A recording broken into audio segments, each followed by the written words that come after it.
All right, so Marianne Williamson has dropped out of the presidential race, and I liked her for the time she was here. I appreciated her. I appreciate a lot of outsider candidates, and she was one of them. She had a lot of unique angles, a lot of unique takes. One of my favorites was her Department of Peace. I've never heard this before. I mean, we have people who try to broker peace in administrations, but to have an actual Department of Peace, kind of blew my mind a little bit. Like, yeah, why don't we? Why isn't peace, a department and our first goal, in most situations? It just made a lot of sense. So, like, she had a lot of cool takes. Very nice lady, very lovely woman. Um, she was always my fourth or fifth, I think. Like my top three have notoriously been Bernie Sanders, Andrew Yang, and Tulsi Gabbard, but I always kept Marianne in there too. So it's a bummer to see her go, but it just wasn't working out. You could tell she wasn't garnering the attention that she might have deserved, and she lives to fight another day. I think whatever Marianne Williamson does in life, wherever she's at, wherever she's placed, she will do good for this country and for the world. I just think she's a beautiful person with a beautiful spirit, and not this time. We wish her the best. A couple of big problems I had with her was her Medicare for All stance. Because as someone who espouses this much humanity, you think would be for a single payer system. She was basically for a public option. She just didn't fight hard enough against the insurance companies. This shows up in a lot of my disputes with these candidates. They're not willing to take on the industry that lacks the most humanity, which is the healthcare industry. It is a for-profit racket that leaves 500,000 Americans in debt, financially bankrupt.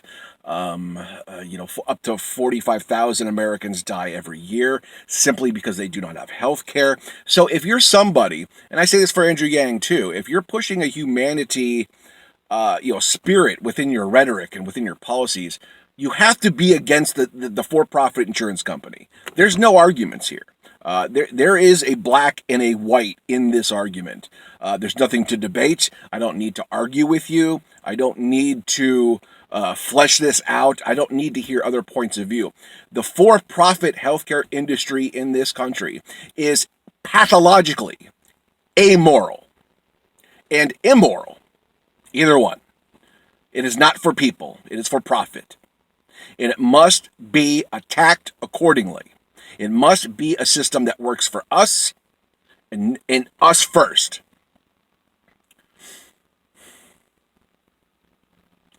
Anyways, get a little uppity about that issue, as you well know.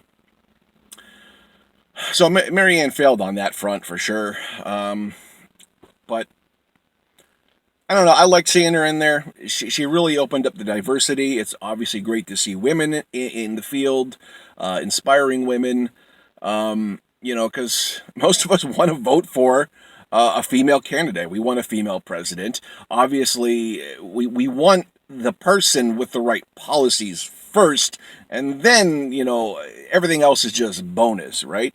But I find the people who want the gender thing first, or the cultural thing first, or I don't know, like, it bothers me because it's like, what are you actually going to bat for? Are you going to bat for an image, or are you going to bat for policies that help the American people?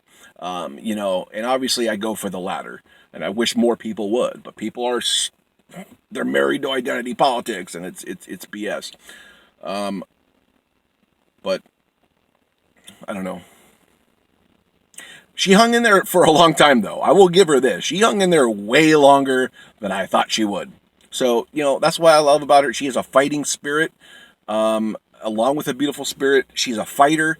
I like that. I can just tell she's a person who doesn't let people dictate her true north. I admire that about her. Just a beautiful person. But anyways, what do you think about Marianne dropping out of the 2020 primary race? Leave me a comment down below. Like, share, subscribe, and I will meet you down there. Have a lovely weekend.